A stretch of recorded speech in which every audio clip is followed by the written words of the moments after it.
Become English champion YouTube channel पर आप सबका बहुत बहुत स्वागत है। माय नेम इज अंकुश और आज इस वीडियो में हम रीड करने वाले हैं एक बहुत ही इंटरेस्टिंग लेसन।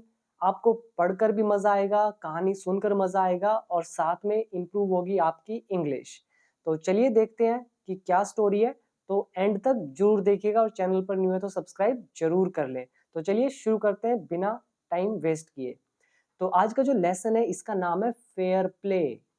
जैसे हम बोलते हैं कि everything is fair in war and love, हम बोलते हैं कि प्रेम और युद्ध में हर चीज जायज है यानी कि फेयर है। तो वहीं से ये वर्ड है फेयर प्ले। तो क्या है फेयर प्ले, अभी स्टोरी पढ़ के आपको पता चलेगा। तो चलिए शुरू करते हैं। तो ये जो स्टोरी है, ये जो लेसन है, तो ये 3 पार्ट के अंदर डिवाइड है। तो इस वीडियो में हम कोशिश करते हैं कि एटलीस्ट 2 पार्ट तो कवर करें और तीसरा पार्ट नेक्स्ट वीडियो में। तो चलिए शुरू करते हैं। तो हमारा ये जो लेसन है स्टार्ट होता है यहाँ से। ये 2 दोस्तों की कहानी है। तो एक है जुमान शेख, एक है जुमान शेख एंड और अलगू चौधरी। तो एक ये व्यक्ति है और एक ये व्यक्ति है। तो ये दोनों वर थे गुड फ्रेंड्स, एक अच्छे दोस्त। तो दोनों अच्छे दोस्त थे।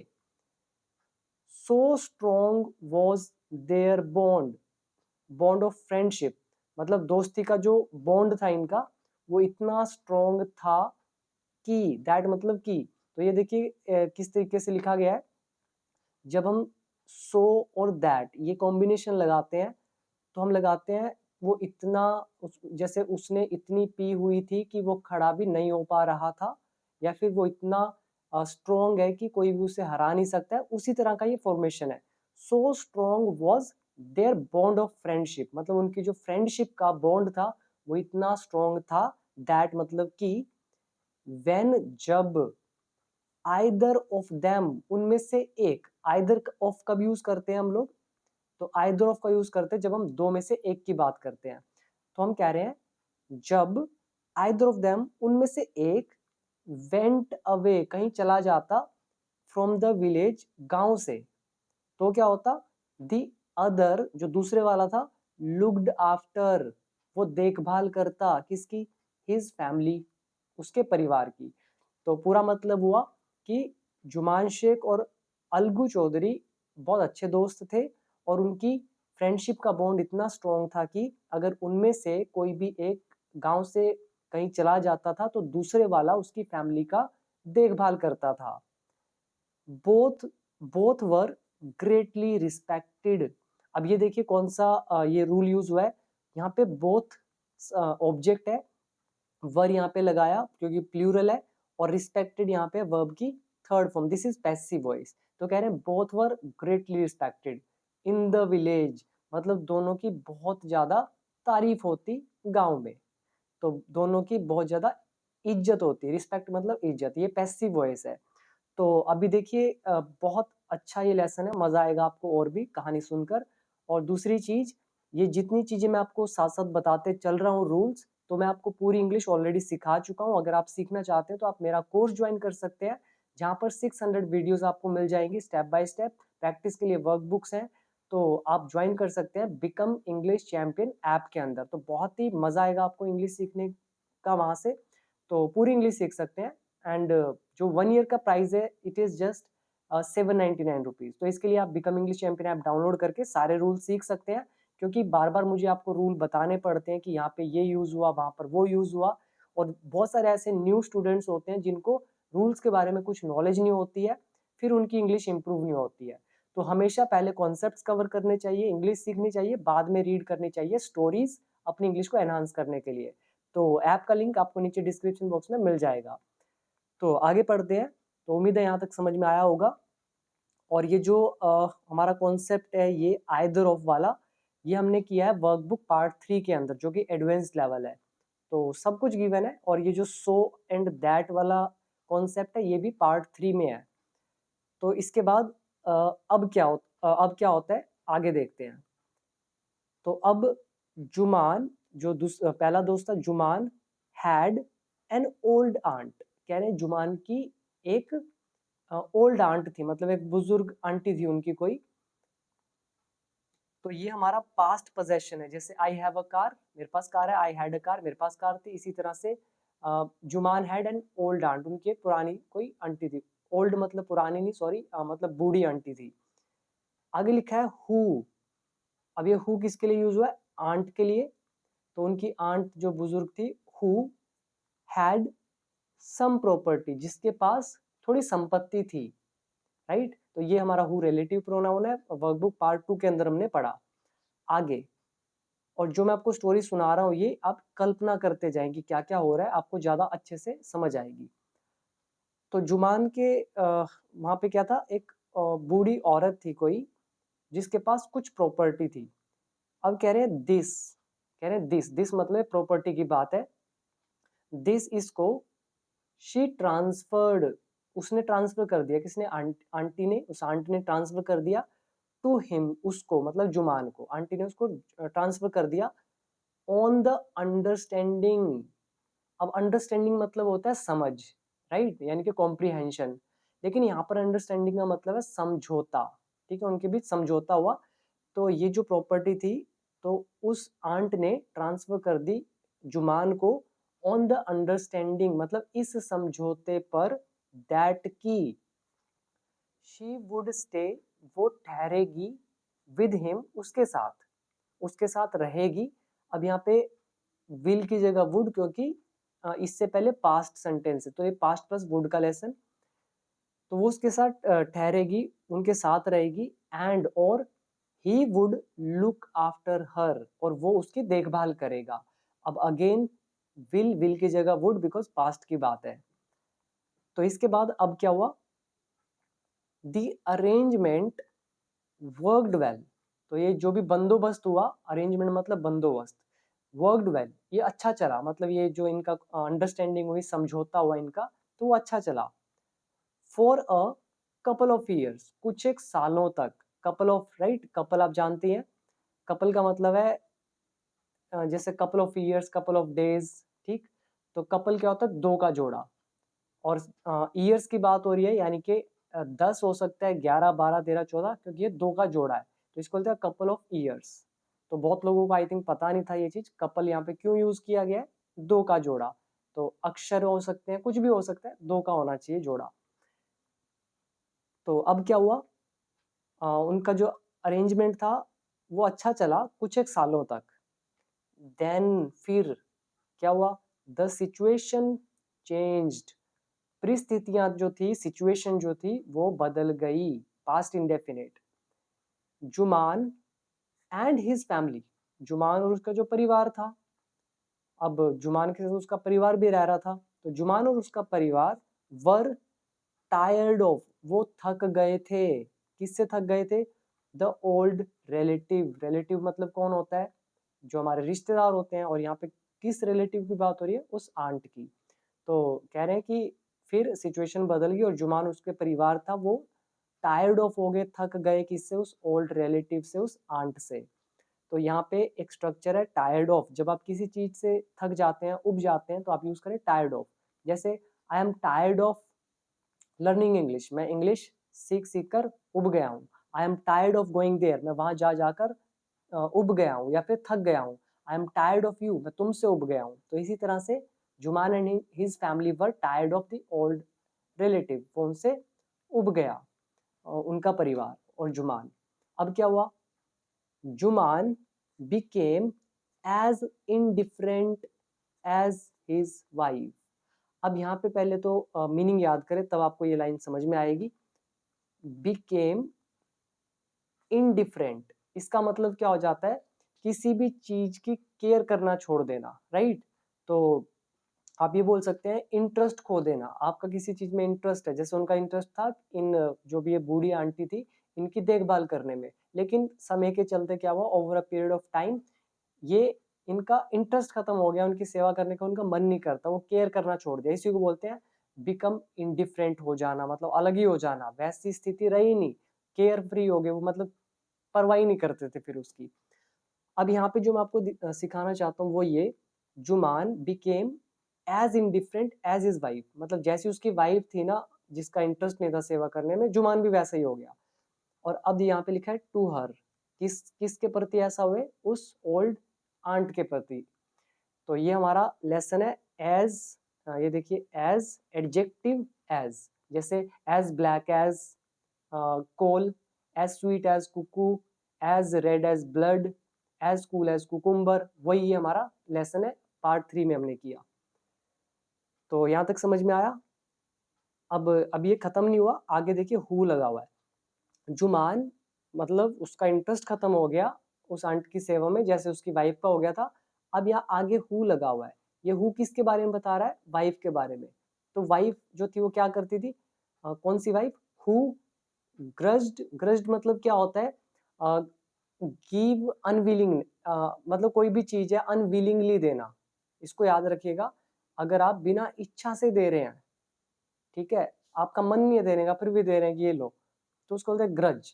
तो उसकी वाइफ कौन? Who grudged even the little food, मतलब यहाँ तक कि, इवन मतलब यहाँ तक कि द लिटिल फूड, थोड़ा सा खाना देने में भी वो क्या करती? उसको अनविलिंगली देती, बिना इच्छा के देती। और फूड कौन सा? That the old lady wanted, जो भी वो ओल्ड लेडी चाहती रोज डेली। तो ओल्ड लेडी को थोड़ा सा चाहिए होता था, और वो जो वाइफ थी जुमान की वो उसको देती, वो भी बड़े ही अनविलिंगली, अनिच्छा से, रिलक्टेंटली या फिर अनविलिंगली, राइट। तो आई होप यहाँ तक आपको समझ में आया होगा। यहाँ हु रिलेटिव प्रोनाउन का यूज, और यहाँ पे दैट रिलेटिव प्रोनाउन का यूज। एक ही सेंटेंस में दो दो रिलेटिव प्रोनाउन और एक एज एडजेक्टिव एज। नेक्स्ट अब क्या हुआ? तो जो कुछ देते खाना वो खा लेती।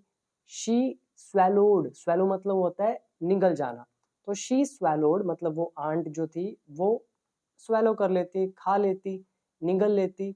दीज इंसल्ट्स, इन अपमानों को, यहाँ पे इंसल्ट्स नाउन है नॉट वर्ब, तो वो इन अपमानों को पी लेती, निगल लेती, अलोंग विद हर फूड, अपने खाने के साथ, फॉर अ फ्यू मंथ्स, मतलब उसने निगल लिया ऐसा बोलेंगे।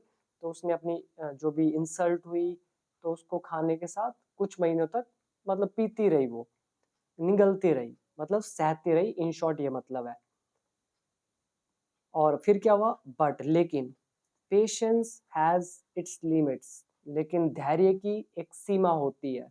This is possession. I hope यहाँ तक आपको समझ में आया। तो आगे बढ़ते हैं।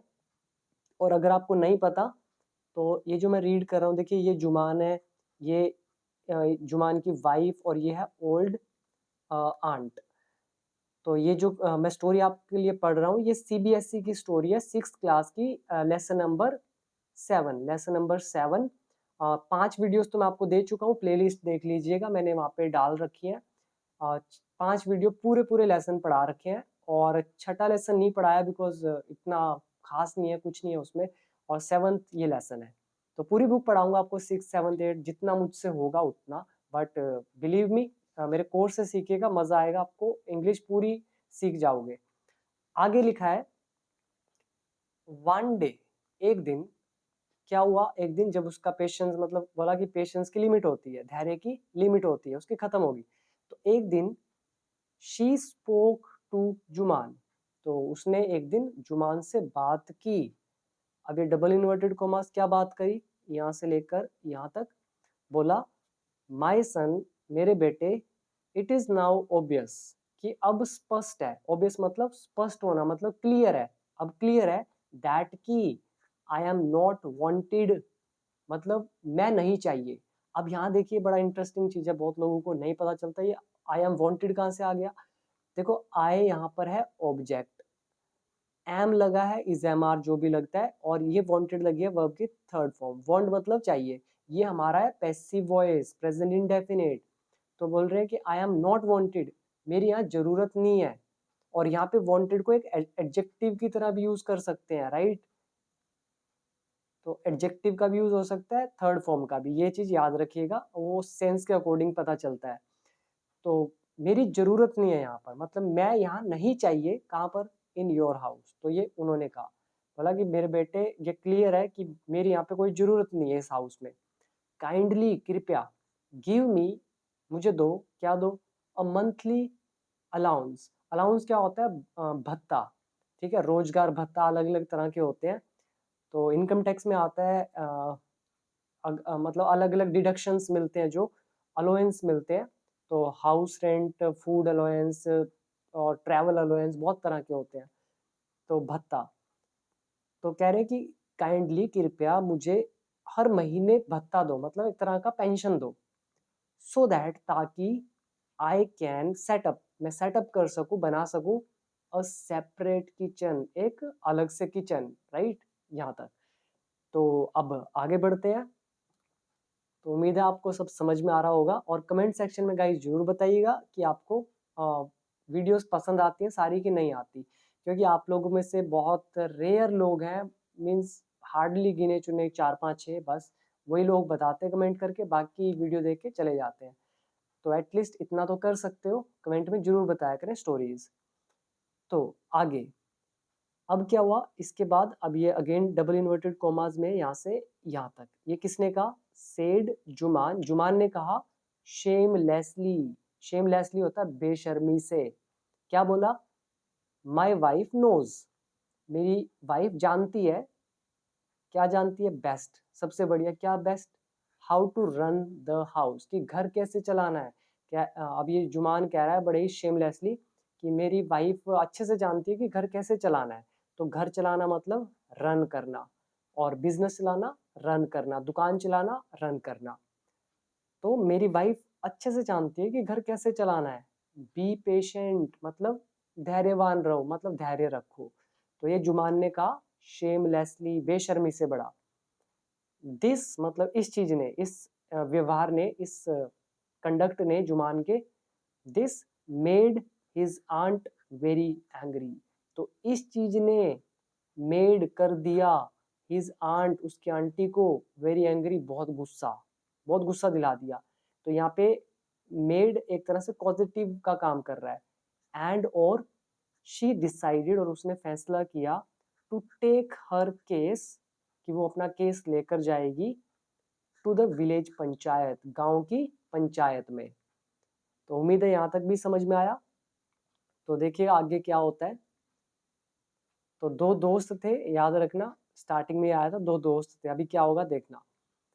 तो इसके बाद अब क्या हुआ, फॉर मैनी डेज, कई दिनों तक, तो कई दिनों तक या बहुत दिनों तक, the old lady was seen, old lady को देखा गया। ये सीन वर्ब की थर्ड फॉर्म लगी है। ओल्ड लेडी यहाँ पे ऑब्जेक्ट का काम कर रहा है, this is past indefinite of passive voice.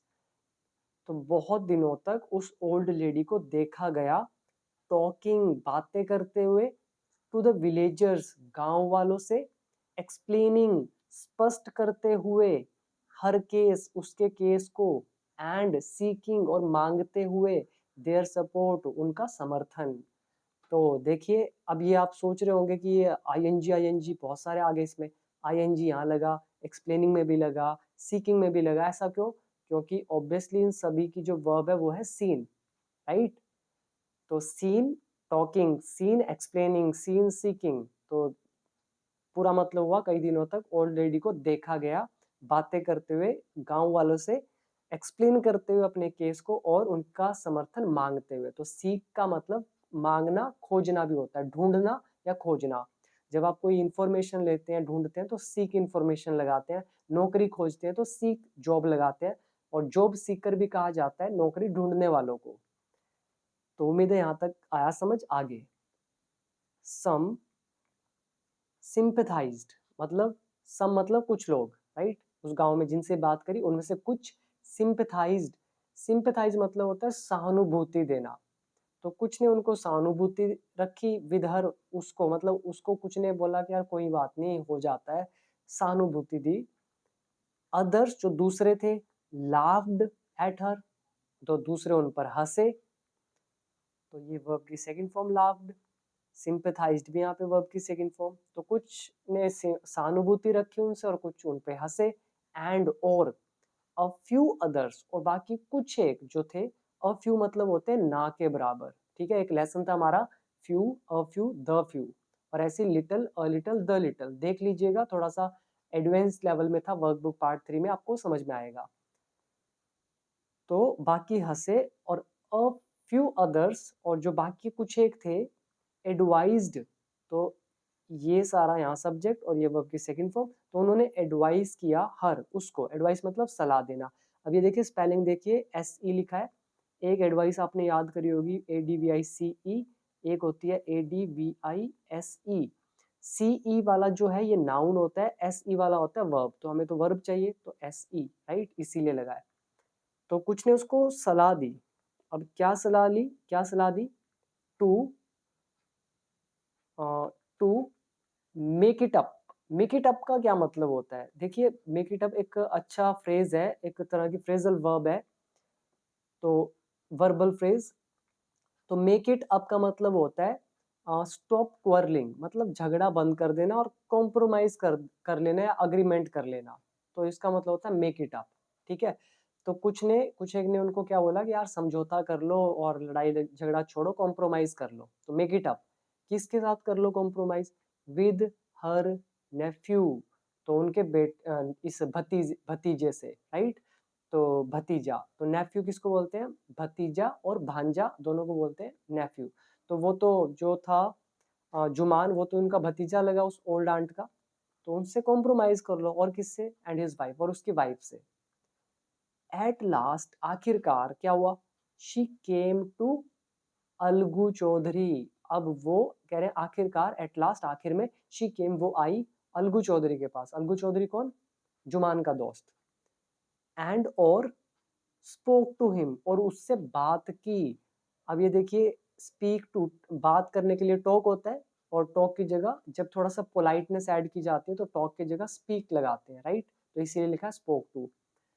अब उससे बात करी, अब क्या बोला? ये देखिए, यहाँ से लेकर यहाँ तक डबल इन्वर्टेड कोमा किसने कहा? अलगू सेड। अब अलगू कह रहा है, क्योंकि वो लेडी उसके पास आई थी अलगू के पास, तो अलगू कह रहा है यू नो चाची, कहते यू नो, जानते हो चाची, जुमान इज माई बेस्ट फ्रेंड, जुमान मेरा सबसे बढ़िया दोस्त है।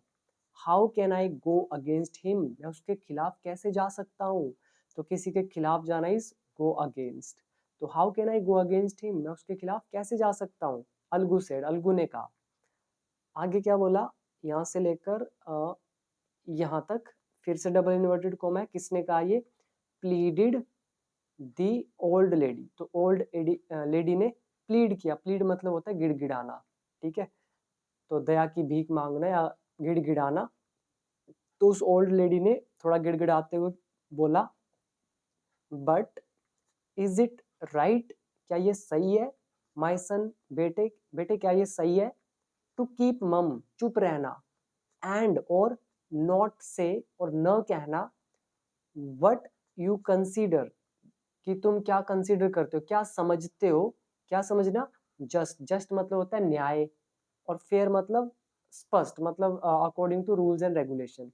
तो तुम्हें क्या लगता है कि क्या साफ साफ चीज है, क्या न्यायप्रिय है? तो न्यायपूर्ण जो तुम्हें लगता है, तो क्या वो नहीं कहना चाहिए? तो पूरा मतलब ये हो गया इन शॉर्ट। तो उसने अलगू चौधरी से बात करी कि ऐसा ऐसा है, तो वो बोलता चाची कि जुमान मेरा बेस्ट फ्रेंड है और मैं उसके खिलाफ नहीं जा सकता।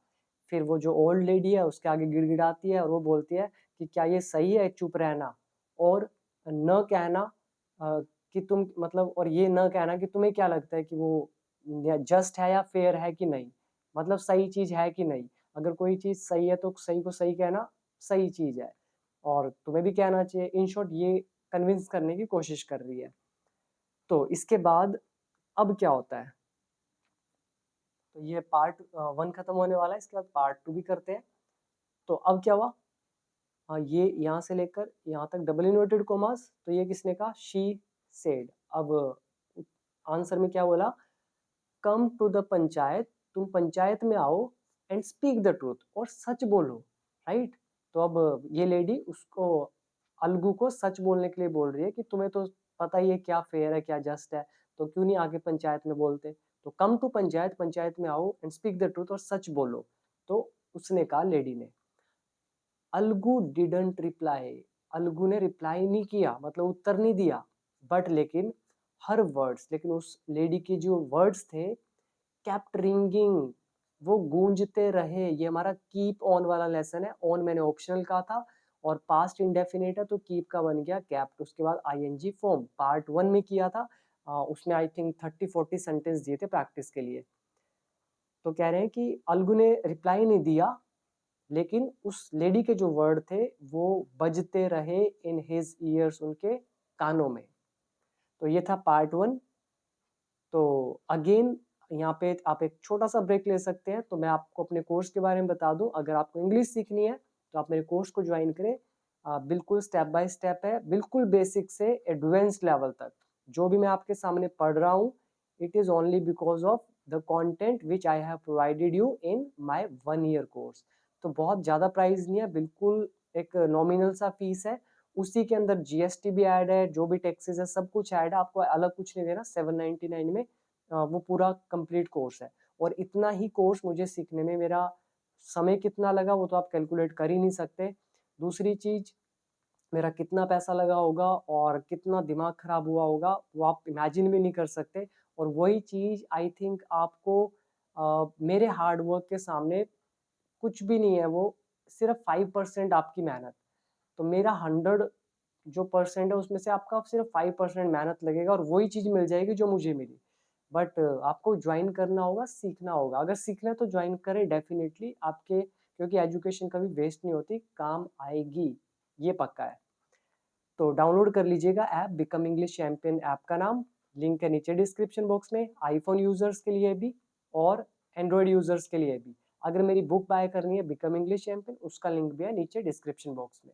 लेकिन रिकमेंड करता हूँ कि 1 ईयर कोर्स डेफिनेटली ज्वाइन करें। तो चलिए शुरू करते हैं आगे। अब पार्ट 2, अब क्या होता है। तो वो जो शब्द थे उस लेडी के, वो कानों में उसके बजते रहे। और फिर आता है पार्ट 2। अब क्या होगा, ध्यान से सुनिएगा।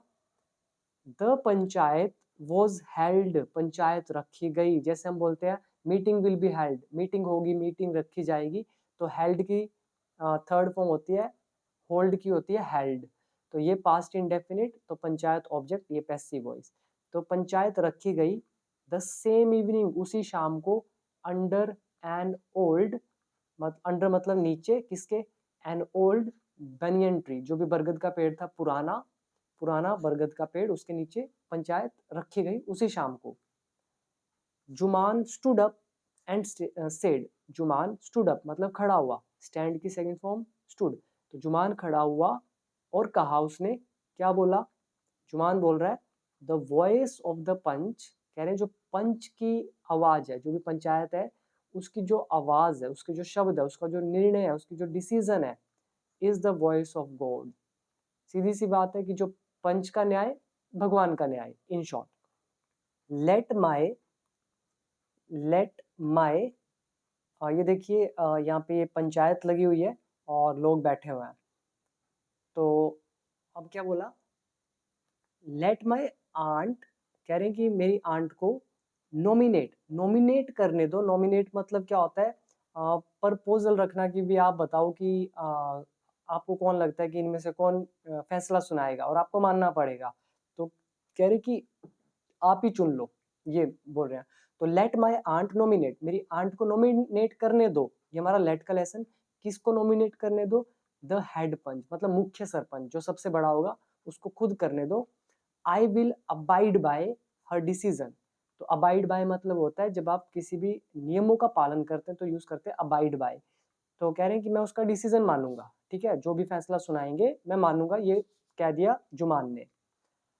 अब क्या होता है, अब देखिए यहां से लेकर यहां तक किसने बोला, दी ओल्ड लेडी अनाउंस्ड। अब ओल्ड लेडी ने अनाउंस किया, क्योंकि जुमान ने उसको बोला भी आप चुन लो जो भी हेड पंच आप चुनना चाहते हो, पर माननी पड़ेगी उसकी। तो फिर लेडी ने अनाउंस किया, घोषणा की, ऐलान किया। जब हम बोल कर अनाउंसमेंट करते हैं उसको बोलते हैं अनाउंस, ठीक है। तो क्या बोला, दी पंच नोज, कह रहे वो कह रही है पंच नोज, पंच जानता है, किसको जानता है, नाइदर, कोई लोग इसको नीदर पढ़ते हैं but I read it as neither, neither friend nor enemy.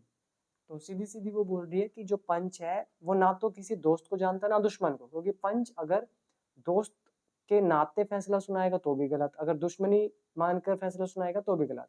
तो लेडी बोल रही है कि पंच भी जानता है ना तो किसी दोस्त को ना दुश्मन को, वो तो जो सामने केस है उसके अकॉर्डिंग फैसला सुनाएगा।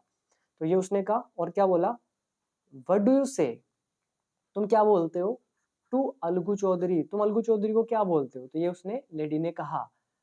अब रिप्लाइड जुमान, अब जुमान ने रिप्लाई किया, क्या रिप्लाई किया, फाइन, कहते ठीक है। तो उसने बोला ठीक है, पर कैसे, हाइडिंग हिज जॉय, अपना जो जॉय था, अपनी जो खुशी थी उसको छुपाते हुए, क्योंकि अलगू को तो पता था सब कुछ, तो उसको पता चल गया कि यार इससे तो सच बोलेगा। तो उसने बोला ठीक है, और अपना जॉय मतलब खुशी को छुपाते हुए, यहाँ पर हाइडिंग मतलब छुपाते हुए, जॉय खुशी। तो जुमान ने रिप्लाई किया अपने खुशी को छुपाते हुए, और किस चीज पर, ओवर मतलब किसी चीज के ऊपर, किसके ऊपर, दिस अनएक्सपेक्टेड, उसने उम्मीद नहीं की थी कि जो अलगू है वो पंच बनेगा हेड, तो ये उसके लिए अनएक्सपेक्टेड इवेंट था, सिचुएशन थी। तो this unexpected piece of luck, जो एक किस्मत का थोड़ा सा खेल था जिसकी उसने उम्मीद नहीं की थी, तो उस चीज पर वो बोलता ठीक है, उसने ये चीज कहा। अब क्या होता है इसके बाद, आगे आगे फिर से डबल इन्वर्टेड कोमास है। ये बोलता है सेड अलगू, अलगू बोलता है chachi you are aware of my friendship, बोलता है चाची आप तो जागरूक हो, मतलब जानते हो मेरी फ्रेंडशिप के बारे में। अवेयर ऑफ एक स्ट्रक्चर है जिसका मतलब होता है जागरूक होना, पता होना। जैसे बोलते हैं यू नो माई फ्रेंडशिप, तो उसकी जगह ये रिप्लेस करके you are aware of, aware एक एडजेक्टिव। तो बोले चाची आप तो जानते हो मेरी दोस्ती के बारे में जुमान के साथ। इसके बाद अब क्या हुआ, आगे देखिए डबल इन्वर्टेड कॉमास लगे हैं, तो ये किसने कहा, रिप्लाइड द आंट, तो आंट अब बोलती है। और आगे भी देखिए यहाँ से लेकर यहाँ तक भी डबल इन्वर्टेड कॉमास है, ये भी किसने कहा, आंट ने। तो आंट ने क्या कहा, आई नो दैट, मैं ये जानती हूँ, बट लेकिन, आई ऑल्सो नो, मैं ये भी जानती हूँ, दैट की यू विल नॉट किल, तुम नहीं मारोगे, योर कॉन्शियस मतलब अपनी आत्मा को। इसका सिंपल सा मतलब यह है कि मुझे पता है और मैं ये भी जानती हूँ कि तुम अपनी आत्मा की हत्या नहीं करोगे, मतलब जो सच है उसको सच कहोगे, अपने ऊपर दाग नहीं लगाओगे, अपनी आत्मा की हत्या नहीं करोगे। आत्मा की हत्या करना मतलब झूठ बोलना, तो तुम ऐसा नहीं करोगे। फॉर द सेक ऑफ मतलब के खातिर, right, for the sake of मतलब के खातिर, किसके खातिर, फ्रेंडशिप दोस्ती के खातिर। तो सीधा सीधा ये कह रहे हैं कि भाई तुम अपनी दोस्ती के खातिर अपनी आत्मा की हत्या नहीं करोगे। कॉन्शियस मतलब होती है चेतना। कई लोग अनकॉन्शियस हो जाते हैं, मतलब बेहोश हो जाते हैं, उनको होश ही नहीं रहता। जैसे पेड़ पौधे होते हैं वो अनकॉन्शियस होते हैं, उनके अंदर चेतना नहीं होती, या चेतना जो होती है बिल्कुल ना के बराबर होती है। लेकिन इंसान में चेतना होती है, इसीलिए उसको सुख भी महसूस होता है, दुख भी महसूस होता है, पीड़ा महसूस होती है, आनंद महसूस होता है, इसलिए वो कॉन्शियस है। और एक जो अनकॉन्शियस हो जाता है, जैसे कोई कोमा में चला जाता है, उसके अंदर क्या है, चेतना तो है लेकिन वो जागृत नहीं है, उसको कोई असर ही नहीं होगा, उसको चाहे मारो चाहे उसको पेन दो, कुछ महसूस नहीं होगा, बिकॉज वो वेजिटेबल स्टेट में चला जाता है, जिस अवस्था में वेजिटेबल होते हैं। तो आगे बढ़ते हैं, थोड़ा सा हट रहा था टॉपिक से, वापस आते हैं। आगे लिखा है कि गॉड लिव्स, भगवान रहते हैं, इन द हार्ट, दिल में, ऑफ द पंच, पंच के। तो भगवान पंच के दिल में रहते हैं, and his voice is the voice of God, और उसका फैसला भगवान का फैसला है। एंड और the old lady explained her case, और ओल्ड लेडी ने अपना केस एक्सप्लेन किया। तो इसके बाद अब क्या हुआ, तो उम्मीद है कि आपको मजा आ रहा होगा, समझ आ रही होगी स्टोरी। आगे पढ़ते हैं। तो आगे लिखा है, अब लेडी ने तो एक्सप्लेन कर दिया अपना केस, अब ये जो है डबल इन्वर्टेड कोमास है, ये सेड अलगू, अब अलगू ने कहा, आगे भी डबल इन्वर्टेड कोमास है, कहाँ तक, यहाँ तक, ये सब किसने कहा, अलगू ने। तो केस एक्सप्लेन कर दिया ओल्ड लेडी ने। अब क्या हुआ, जुमान, अलगू ने कहा जुमान, यू एंड आई, तुम और मैं, आर ओल्ड फ्रेंड्स, पुराने दोस्त हैं। अब यहाँ पे देखिए कई लोग यहाँ क्या करते हैं, यू एंड मी लगाते हैं, मी नहीं लगा सकते बिकॉज ये सब्जेक्ट है, सब्जेक्ट में you and I he, I subject में यूज होता है, मी अदर वर्ड में होता है। आप ये बोल सकते हैं there is a world of difference between you and me, यहाँ पे अदर वर्ड है कि आप में और मुझ में जमीन आसमान का अंतर है, बट ये सब्जेक्ट है इसलिए आई यहाँ पे सही होगा। तो अलगू ने कहा जुमान तुम और मैं पुराने दोस्त हैं, योर आंट, जो तुम्हारी चाची है, आंट बोलते हैं क्योंकि जो मुस्लिम है वो शायद चाची बोलते हैं, मेरे को इतना नॉलेज नहीं है, बट आंट चाची बोलते हैं शायद। योर आंट इज, तुम्हारी आंट है, एज डियर एज यू, मतलब उतनी ही प्रिय जितने की तुम हो। तो तुम्हारी जो चाची है is as dear to me, मुझे उतनी ही प्यारी है जितने की तुम। नाउ ये हमारा एज एडजेक्टिव एज का लेसन है। और आगे कह रहा है नाउ आई एम अ पंच, लेकिन अब मैं एक पंच हूँ। यू एंड योर आंट, तुम और तुम्हारी चाची, आर इक्वल बिफोर मी, मेरे सामने वो बराबर है। वट हैव यू टू से इन योर डिफेंस, मतलब तुम्हें अपने डिफेंस में क्या कहना है। अब यहाँ पे आ रहा है ना है, ना है नहीं है, नहीं है कि चैप्टर में हमने किया था has to have to chapter, या फिर is to am to are to. हमने यहाँ पर इधर देखिए हैज टू हैव टू लगा रखा है, यू के साथ हैव लगा रखा है, और इन्होंने डायरेक्ट ही हैव को बाहर लेकर आ गए। एक तो ये तरीका है, या फिर बोल सकते थे what do you have to say, मतलब तुम्हें क्या कहना है इन योर डिफेंस, अपने बचाव में, डिफेंस मतलब बचाव। तो ये कहा अलगू ने। तो अब क्या हुआ इसके बाद, तो देखिएगा अब 3 years अगो, तो बिगेन जुमान, जो जुमान है मतलब वो शुरू हुआ, तो बिगेन मतलब शुरू होना और शुरू करना, प्रारंभ करना, तो उसने शुरू किया, सेकेंड फॉर्म बिगेन। कह रहा है कि 3 years अगो, 3 साल पहले, माई आंट, मेरी जो चाची है, मेरी आंट जो है, ट्रांसफर्ड, उन्होंने ट्रांसफर की, हर प्रॉपर्टी, अपनी प्रॉपर्टी, जायदाद, तुम्हें, मुझको, तो अपनी प्रॉपर्टी मुझे दी। आई प्रोमिस्ड, मैंने प्रोमिस किया, टू सपोर्ट हर, कि मैं उसको सपोर्ट करूंगा, समर्थन दूंगा, एज लॉन्ग एज, मतलब जब तक, ये हमारा लेसन है एज लॉन्ग एज के चैप्टर में है, वीडियो नंबर 200 है, और एक वर्कबुक पार्ट 3 में लेसन दे रखा है, उसके अंदर 8 यूजेस ऑफ एज दे रखे हैं, देख लीजिएगा, एज लॉन्ग एज भी उसी में है।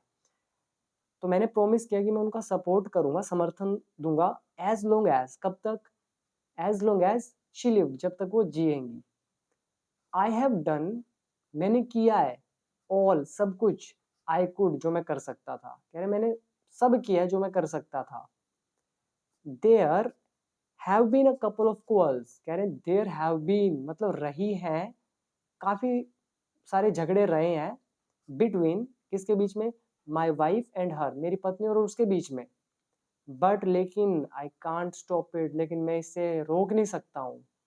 तो ये हमारा हैज बीन हैव बीन का चैप्टर है, has been have been plus noun. जैसे हम बोलते हैं वह, जैसे सचिन पहले खेलता था, खेलते थे, तो हम बोलते हैं कि सचिन कई बार मैन ऑफ द मैच रह चुके हैं, मतलब मान लो अभी भी खेल रहे हैं तो रह चुके हैं, तो मैं बोलूंगा Sachin has been the man of the match many times, तो रह चुके हैं। उसी तरह से there have been a couple of quarrels, मतलब बहुत सारी झगड़े रह चुके हैं मेरे वाइफ और उनके बीच में, बट मैं रोक नहीं सकता उनको। नाउ, अब, माई आंट इज क्लेमिंग, अब मेरी आंट दावा कर रही है, मतलब मांग रही है, मांग कर रही है, क्लेम मतलब दावा करना, क्या क्लेम कर रही है, अ मंथली अलोवेंस, कि उनको मंथली कुछ ना कुछ पेमेंट दी जाए, फ्रॉम मी, मेरी मेरी तरफ से, राइट, मतलब मुझसे वो हर महीने कुछ अलोवेंस मांग रही है। दिस इज नॉट पॉसिबल, ये तो संभव नहीं है, दैट्स ऑल, बस यही है, आई हैव टू से, मतलब that's all I have to say, बस मुझे यही कहना है। अब क्या हुआ, अब जुमान वॉज क्रॉस एग्जामिन्ड, अब जुमान को क्रॉस एग्जामिन्ड किया गया, मतलब इन शॉर्ट चेक किया गया, बाय अलगू एंड अदर्स, मतलब अलगू और जो अदर्स थे उन सभी ने उसको क्रॉस एग्जामिन किया, चेक किया, उसकी बातों को परखा। देन फिर अलगू अनाउंस्ड, अब अलगू ने अनाउंस किया, देखिए आप फैसला देगा उसके हक में तो दोस्ती बच गई, अगर नहीं दिया तो दोस्ती खराब होगी, अगर दूसरा बंदा ईमानदार होगा तो वो दोस्ती खराब नहीं करेगा। तो अलगू ने अनाउंस किया, we have gone into the matter, कह रहे हमने जांच पड़ताल अच्छे से कर ली है, we have gone into the matter, हमने इस केस के अंदर तक जा चुके हैं, केयरफुली, बड़े ही ध्यान से, इन आर ओपिनियन, हमारी राय से, जुमान मस्ट पे, जुमान को पे करना होगा। ये जो मस्ट आपको दिख रहा है ये विल हैव टू की जगह भी लगा सकते हैं आप, ठीक है, जब जरूर के सेंस हो, तो जुमान मस्ट पे, जुमान पे करेगा या उसको जरूर करना पड़ेगा, क्या पे करना पड़ेगा, हिज हिज आंट, अपनी आंट को मंथली अलोवेंस, मतलब मंथली जो भत्ता बोलते हैं, मंथली भत्ता देना पड़ेगा। और एल्स, नहीं तो the property goes back to her, नहीं तो प्रॉपर्टी उनके पास चली जाएगी। अब मैं कह रहा हूँ चली जाएगी, विल क्यों नहीं यूज करा, बिकॉज ये ऑफिशियल राइटिंग, ऑफिशियल राइटिंग जो होती है पंचों की, तो इसी तरह से इंडेफिनिट में ज्यादा रखी जाती है, तो वो वापिस चली जाएगी अगर नहीं देगा। तो उन्होंने ये फैसला सुनाया। नाउ, अब क्या हुआ, नाउ जस्ट वेट गाइज, ये मार्कर का थोड़ा दिक्कत आ रहा है। Now the two friends were seldom, मतलब कह रहे हैं सेल्डम कब यूज करते हैं ये याद रख लो। सेल्डम मतलब होता है ना के बराबर, जैसे हम बोलते हैं बार्किंग डॉग्स सेल्डम बाइट, कि जो भौंकता है वो काटता नहीं, मतलब गर्जने वाले बरसते नहीं है, तो वही चीज। तो कह रहे हैं जो दोनों फ्रेंड्स थे उनको देखा गया सीन टुगेदर, कभी बहुत ही कम देखा गया आपस में। तो नाउ द टू फ्रेंड्स, दोनों दोस्तों को वर सीन, उनको देखा गया टुगेदर, एक साथ, सेल्ड मतलब बहुत कम, हार्डली देखा गया, ना के बराबर।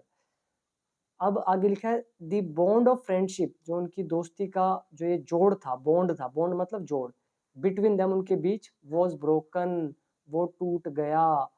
इन फैक्ट, वास्तव में, जुमान जो था अलगूज एनिमी, वो अलगू का एनिमी था, एंड वांटेड हिज रिवेंज, और वो अपना जो रिवेंज है, रिवेंज मतलब बदला, वो लेना चाहता था। तो कह रहे हैं जो जुमान था वो असलियत में अलगू का दुश्मन था और वो अपना रिवेंज लेना चाहता था। तो आगे स्टोरी ये है, पार्ट 3 है, अभी ये मार्कर भी नहीं वो नहीं चल रहा है एक्चुअली, एरो काम नहीं कर रहा, आपने देखा राइटिंग कैसी होगी लास्ट में, तो मार्कर चल ही नहीं रहा है, ये एरो आई थिंक भी अब चल गया। तो आई होप यहाँ तक आपको समझ में आया होगा। तो ये थी हमारे 2 पार्ट्स। थर्ड पार्ट मैं तभी पढ़ाऊंगा जब आपके कमेंट्स आएंगे, बिकॉज आपके सामने देख लिया आपने कितनी मेहनत लगती है। मैं अगर इतना लंबा बोल सकता हूँ, अगर मेरा कंसंट्रेशन इतना है, तो आपका सुनने में कितना होना चाहिए। लोगों में कैपेसिटी नहीं रही, उनका अटेंशन स्पैन बहुत कम है, 2 मिनट 3 मिनट, इससे ज़्यादा जा ही नहीं पाते हैं एक जगह, कॉन्सेंट्रेट ही नहीं कर पाते हैं, और एक्सपेक्ट करते हैं उनको जल्दी रिजल्ट आ जाए। ऐसा कभी नहीं होगा, आपको अपना कंसंट्रेशन पावर बढ़ाना पड़ेगा, और हर वीडियो को एंड तक देखा करें। और जिन्होंने इसको एंड तक देखा उन सभी का बहुत बहुत थैंकफुल हूँ, और वीडियो को शेयर जरूर कर दीजिएगा गाइस। 6th क्लास की सभी वीडियोस अभी तक आ गई हैं, 7 चैप्टर्स की पहली मैंने डाल दी हैं, जो भी अभी लेसन और रहते हैं वो भी डाल दूंगा धीरे धीरे करके। और बाकी आपकी इंग्लिश तो इम्प्रूव हो ही रही है, बाकी आप कोर्स ज्वाइन करें, डेफिनेटली करें, इंग्लिश बहुत इम्प्रूव होगी, it's my promise. So thank you for watching, video कैसी लगी कमेंट सेक्शन में जरूर बताइएगा, एंड मेनली कि अगला पार्ट चाहिए या नहीं चाहिए डेफिनेटली बताएं।